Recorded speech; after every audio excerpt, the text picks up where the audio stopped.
አዲስ አበባ ትላንትን ተኝታ ዛሬ ከእንቅልፏ የነቃች ትመስላለች። የብዝሃ ባህልና ታሪክ ባለቤት፣ የኢትዮጵያ መዲና፣ የአፍሪካ ህብረት መቀመጫና የዲፕሎማቶች መኖሪያ ሆና ግን ሳትዘምን ኖራለች። ስሟን የማይገልጽና ክብሯን የማይመጥን ገጽታን ይዛ ዓመታትን ተሻግራለች። አሁን ግን እንደ ስሟ የመዘመን ቁጭቷን መወጣት ጀምራለች። ሁሉ አቀፍ የእድገት ጉዟንም ተያይዟለች።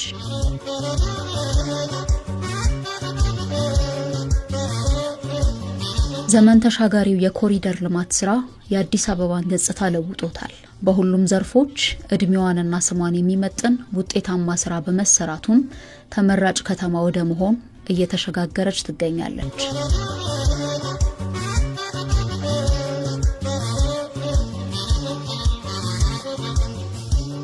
ሀገር በመገንባትና ትውልድን በማነጽ ጉልህ ድርሻ ባለው ኪነ ጥበብ ላይም ትኩረት ተደርጓል።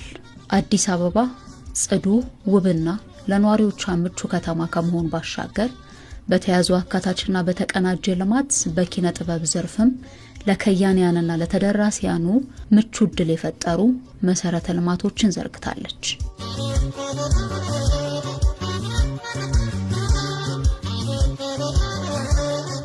ኪነ ጥበብ ሀገርን እንደምትገነባ ለእድገትና ስልጣኔ ድርሻዋ የጎላ መሆኑን በማሰብ ትላንትን ከዛሬ የሚያስተሳስሩና የነገን ተስፋ የሚያለመልሙ ውጥኖች በሚጨበጥ ተስፋ እየታጀቡ ናቸው።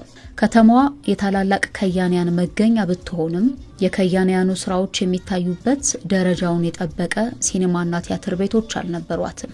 በአሁኑ ወቅት የከያንያንን ክብር የሚመጥኑና ለኪነ ጥበብ መንሰራራት ምቹ የሚሆኑ ስፍራዎች በየዘርፉ እየተከናወኑ ይገኛል። ነባር የቲያትርና ሲኒማ ቤቶችን የማደስና አዳዲሶችን የመገንባት ስራ በማከናወን ለኪነ ጥበብ ምቹ፣ ውብና ጽዱ እንዲሁም ዘመኑን የዋጀ ቴክኖሎጂን የማሟላት ስራ ተሰርቷል።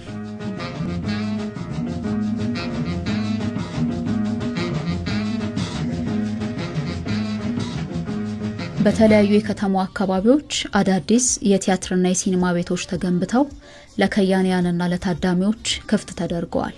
እነኚህ ባህሎቻችንንና እሴቶቻችንን እንዲያስተዋውቁ የተገነቡ አዳዲስ የቲያትርና የሲኒማ ኮምፕሌክሶች የኪነ ጥበብ ኃይልን ያገናዘቡ በሀገር ሁለንተናዊ